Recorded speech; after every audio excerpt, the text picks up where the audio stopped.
الله. يلا يا وفاء، يلا يا سلطان، يلا يا ملك اصحوا. خليني بس أتأكد كل إشي جاهز قبل ما يصحوا الأولاد. الله، يا عبيد العيون يا أختي شو حلو. بيض مسلوق، أيوة، الزيتون، جبنة حلوم، وهالبرتقانات أهم إشي أهم إشي، والجبنة. نسيت صحن التمر تبع أبو سلطان. إيه والله لو ما لقاه قدامه مع فنجان القهوة التركي ليتعكر مزاجه، بيقعد طول يومه مزعوج. لا إلا مزاجك يا بعلي مش ناقصني. صباح الخير ماما.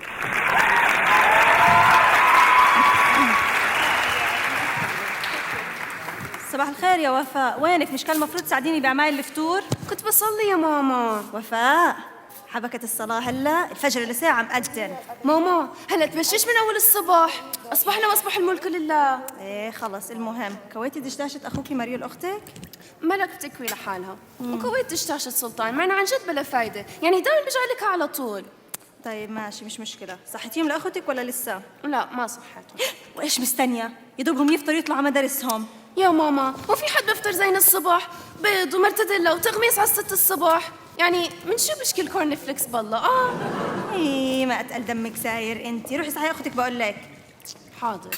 إيه وفاء، صحيهم بشويش ها، مش زي عوايدك. لا صحيان بشويش، على أقل من مهلي. وفاء تتفلسفيش، صحيهم بسرعة بس بشويش. ولا يهمك.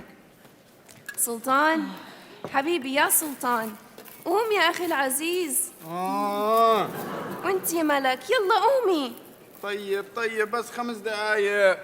سلطان ملك يلا قوموا في مدارس. الله يا الله يا كسولين، ماما بتقول هلا يتوموا يلا. سلطان ملك ولكم يا سلطان. ماما سي علي في الصبح. هذا وصيتك تصحين شوي. شوفي على وجه الصبح.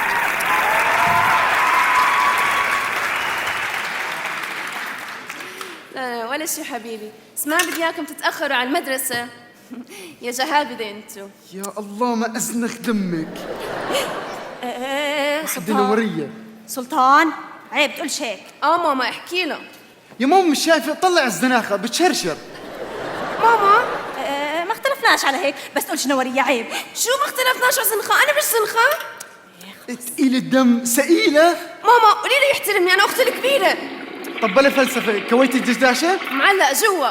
يا ويلك طلعت مش كويس. خلاص اكبري. صباح الخير ماما. اهلين ملك، صباح النور. اهلين حبيبتي، كيف اصبحتي؟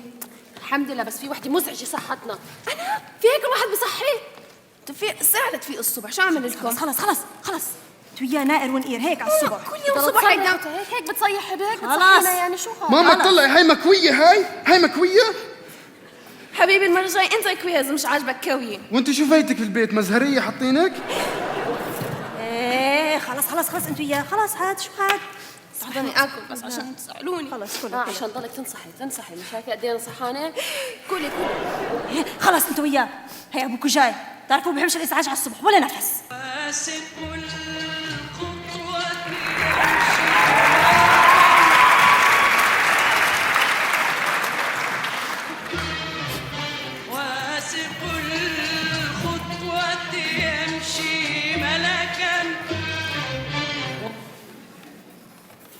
صباح الخير. صباح النور بابا.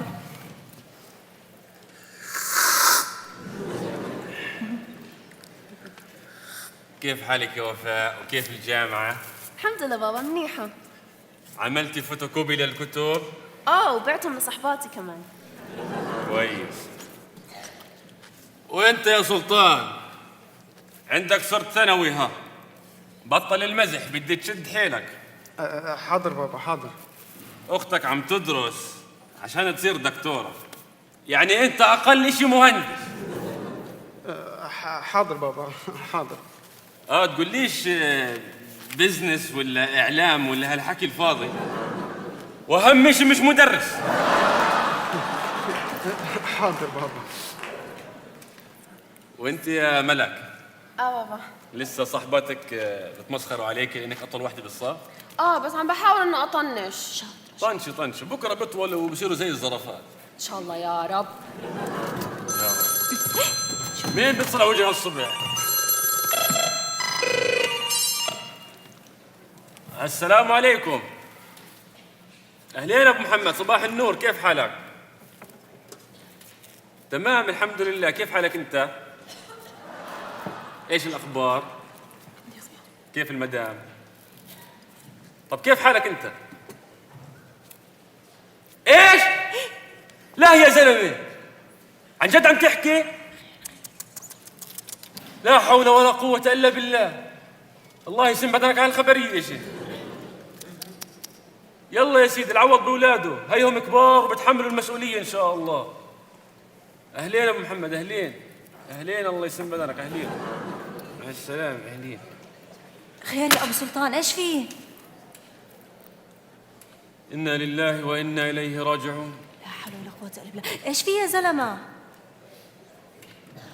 أبو عمر مات؟ لا في شيء. ايوه، ايش في يا زلمه؟ وقعت لنا قلبنا. يا ريت مات.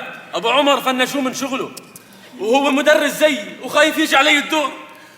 والمصيبة إنه فلسطيني، فلسطيني، والحكومة حيرانة لوين بدهم يرحلوه. ما أنت عارفة علينا العين الفلسطينية، تقولي قاعدين ببلاش يا شيخة.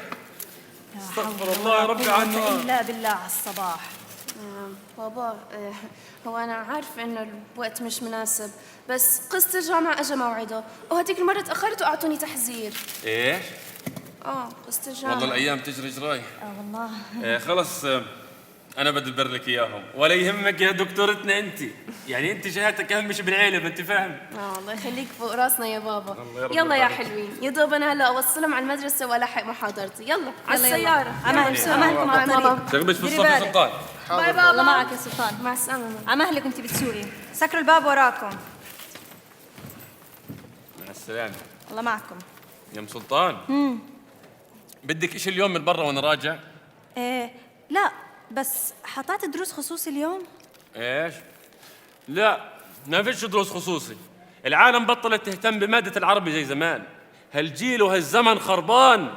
والله مزبوط على قولتك، بس تعرف ايش؟ يمكن لانك انت هيك استاذ شاطر فما بيحتاج طلابك لدروس خصوصي. أستاذ شاطر؟ ومنين أصرفها بالله يا أستاذ شاطر؟ قال أستاذ شاطر، قال ما أنت عارفة من غير دروس الخصوصي يا دوب نلاقي ناكل. المدرس بعاملوه في بلادنا أحسن من الزفت بشحطة. ولا يهمك ولا يهمك، عيدها بتيجي فيزة كندا وكل إشي بيتغير. يعني ما شفتش ابن عمتي؟ ما شفتوش؟ كان دكتور قد الدنيا، لما اجته الفيزا سافر على كندا. دكتور قد الدنيا؟ طب إيش بيعمل في كندا؟ فتح محل لحمة حلال. طيب وشو فاهمه هو باللحمة يعني؟ أبو سلطان، وشو فهم الناس التانيين في اللحمة؟ يعني خلاص مشاريع اللحمة الحلال مستحيل تفشل، خدها من أم سلطان. طيب سؤال، هلا كل عربي بيهاجر على كندا بترك مهنته الأصلية وبيفتح محل لحمة؟ مش محل لحمة بس، ها شو؟ حلال. خليني أخبطك بالكرسي هلا. لا لا لا، بقول لك يعني، بس بقول لك. طب سؤال ثاني، هلا لو كل عربي قرر يفتح محل لحم، لمين حيبيعوا؟ لبعض؟ لا طبعا، لمين؟ للباكستانية. بالله عليك. بقول لك يعني بس. على العموم هو حكى معي المحامي وقال لي انه الموضوع قرب ان شاء الله. والله يا خوفي يكون زي المحامي اللي قبله، اللي قال مضمونة واخذ الفلوس وخلع. ايه؟ لا هذا محامي غير، هذا بيكون قرابتنا. يعني بيطلع ابن خالد زوج اخت بنت عم ستي، الله هيك شيء زي هيك، شايف كيف؟ الله يرحمها. ووعدنيها اول ما نوصل على كندا الغير يستقبلنا في المطار ويظبط لنا الوضع ومن مجاميعه يعني.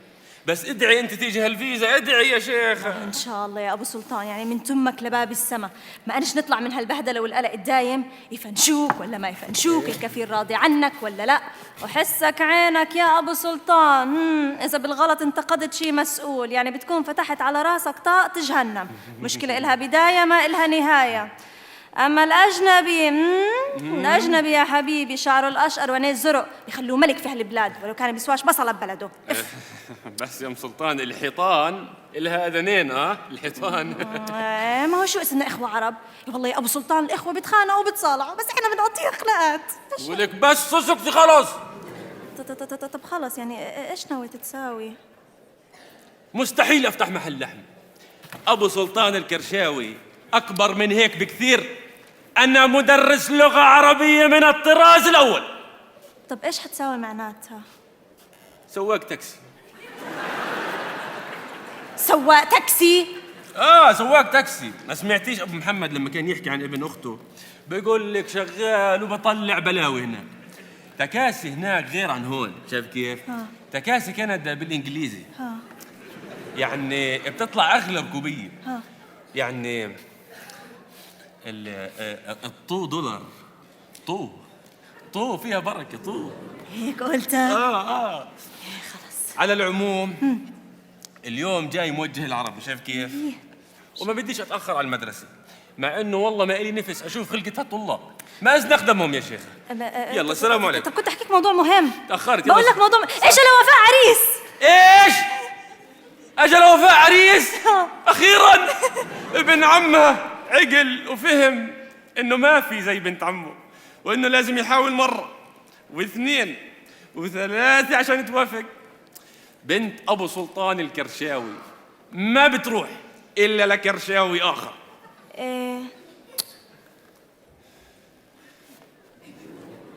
ابن أبو حسن ابن عم أبوي؟ في الحقيقة برضو لا. في الحقيقة بشوف حولت فصحى يعني معناته أكيد في شيء مش حيعجبني. في الحقيقة حدا من أهل قريتنا الكريمة؟ في الحقيقة بلا حقيقة بلا بطيخ. قولي خلصي. تسمعني بس. والله لو شو إحنا يا عمي من قرية الخرشور وما بناخد إلا خرشورية. يا زلمة اسمعني بس. والله لو شو خرشورية حتى الموت. يا أبو سلطان وحد الله بس. لا إله إلا الله والخرشورية أحباب الله. هدول عريسين مش واحد. حلو. ومين فيهم الخرشوري؟ لا هاد ولا هاد. ايش؟ اثنين مش خرشورية؟ يا للعار يا للعار. أي عار يا زلمة أي عار. ما كل الناس خير وبركة. على راسي الناس كلها خير وبركة بس يا عمي احنا الخرشورية عندنا سيستم. شايف كيف سيستم بيقول ما بناخد الا خرشورية.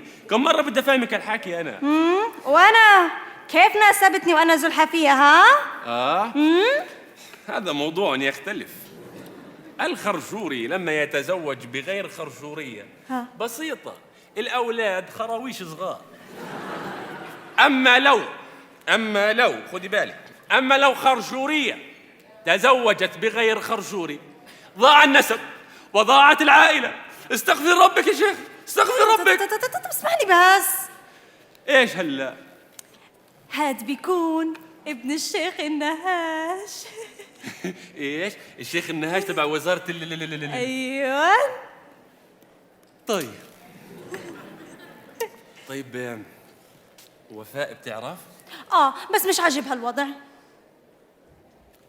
مش عاجبها الوضع بقول لك.